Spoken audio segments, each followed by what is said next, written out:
Oh, you've got to have a bit of fun. Seriously, it's 12 minutes away from 8. And at 12 minutes away from 8, let's head on up to Dubbo and see what's happening there. Matthew Dickinson, good morning. Good morning. We've been taking care of business out here in Dubbo as well, Kerry. Yeah, very much so. You've been really taking care of business. I just wanted to quickly brush over, but just mention, which I thought was a very good idea, was your sort of community leaders meeting and barbecue. That was a great idea. Yeah, so this is something I actually started last time I was mayor, and we found last time when I was mayor, there was nowhere else in this nation that has the local government, councillors there, and the state member and the federal member all gather in an open forum on a regular basis. So we do this every 3 months, and so we have our federal member, our local member, our councillors obviously, all together. We put on a breakfast, we put on some free rolls or coffees and that sort of thing, and the community comes down and talks to us, and they love the idea that you can't pass the buck. If you try and say, oh, well, that's not my area of concern, that's the state government, hold on, the state member's right there or the federal member's right there. So you have to work collaboratively and share those problems if they are shared problems, or direct them to the right area. So it works really well. We do them in Dubbo, we do them in Wellington, because the federal member's different in Wellington than it is to Dubbo. Same state member, but obviously there's a chance for Wellington residents to come along as well as Dubbo residents to come along at those two different breakfasts. So they work really well. I love them, and it's a great open forum for the community. Sounds good to me. Now, also, a bit of a bridge opening there, sir. Well, that was the funny thing. On Saturday morning, we did have the community leaders breakfast. So we had Dougal Saunders, had Andrew G there, had myself and many councillors there. And so we probably had about 40 people or so turn up to talk to us at the breakfast. That started at 7:30. There was a little bit of a drizzly rain around, but, that was a good turnout. I was quite happy with that turnout. But then at 10 o'clock in the morning, we had the official opening of the Wellington pedestrian bridge. And we had about 100 people turn out. So next time we're doing a leaders' breakfast, we need to tell people there's a bridge opening at the same time. We might get more people come along. But one thing that was on that bridge. Significant opening. That was significant, wasn't it, that opening, though? Well, it was significant. The old bridge that the Rotary Club constructed back around 1983, or it might be constructed in 82 and opened in 83, was a good little bridge to link Pioneer Park to Cameron Park. But that bridge had gotten to the point, some floodwaters had gone through, it was getting old, it wasn't safe anymore. So 5 years ago, that bridge was shut down.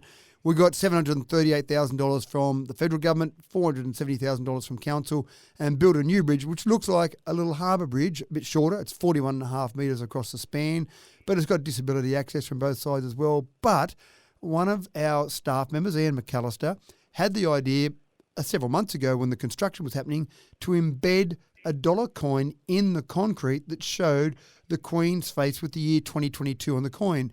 He did that just because he thought it would be nice to show the year of construction for people that looked at it in years to come. But as it turned out, the Queen obviously died the day before the bridge opening. So this coin that's embedded with the Queen's face in there has a bit more significance now. People were very interested in looking at that and having photos taken with that coin. I think it's amazing stuff. All right, now, there's a little bit of a problem about your next council meeting, isn't there? There is a problem with the next council meeting. We have council meetings the fourth Thursday of every month. So no big deal there, 5:30 p.m. Everyone knows that. They schedule their calendar around that, and if they want to come to council meetings. But of course, we've had a national public holiday declared. And I'm a bit disappointed that Anthony Albanese didn't consult Dubbo Regional Council first before he declared the day, but he declared the day on the 22nd of September. So we've got to change that meeting date, but it's not easy to change a council meeting date because we've got a council resolution to say when the meeting dates are. We do that in September last year for what's called the mayoral term. So the dates are set for the next 2 years in advance. So to change the meeting date, just because it's suddenly a public holiday, we can't just go, we'll just go the day before. We've actually got to have an extraordinary council meeting this week to then have a council resolution to change the meeting date for the council meeting that should be next week, and then we've got to work out a time that suits councillors to change it. We'll probably go the day before, probably go Wednesday at 5:30 instead of the Thursday, but it's this sort of thing when you just declare a national public holiday out of the blue, which I understand why they've done it, and I don't have a problem with that, but lots of things change. There's got some Year 12 graduations that are meant to happen in Dubbo on that same day, so they won't be able to go ahead. So it is actually quite interesting, the things that happen. All right. Now, okay, a little bit of controversy there as well too with the naming. Naming of Number One Oval. Victoria Park Number One Oval has been known as that for probably 100 years. It's been known as that name for a long time. And Tony Kelly was a former general manager of council, and he died back in 2020. And there was a movement, a group that came forward and had this idea of naming naming Number One Oval after Tony Kelly. And that went through a process. It went to the Geographical Names Board. It came back and they rejected the proposal to rename the oval. Now, there were some people unhappy about that because they didn't think the Geo Names Board should have been required to give permission. They thought it should have just been done by council. So that's been back and forth a little bit.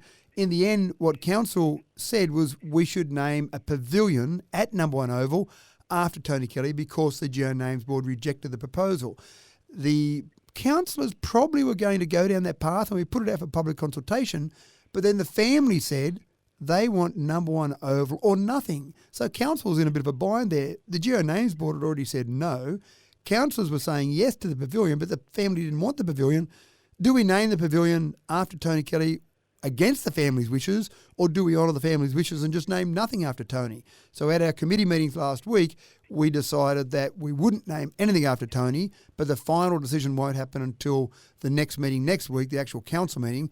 In the meantime, I'm actually going to talk to the widow of Tony Kelly and see whether she would be open to the idea of the pavilion being named after Tony rather than just do nothing. Because I still think it'd be nice to honour Tony in some way, but I just don't think the right thing, council decided the right thing isn't to name the whole oval. So it is a bit controversial for something that I think generally people have the idea that having something in the community named after Tony would be a good idea. Okay, thank you for that, sir. Good to catch up again, and you have a wonderful week. Thank you. I'll talk to you in a fortnight, Kerry. See you later. There we go. There's the mayor.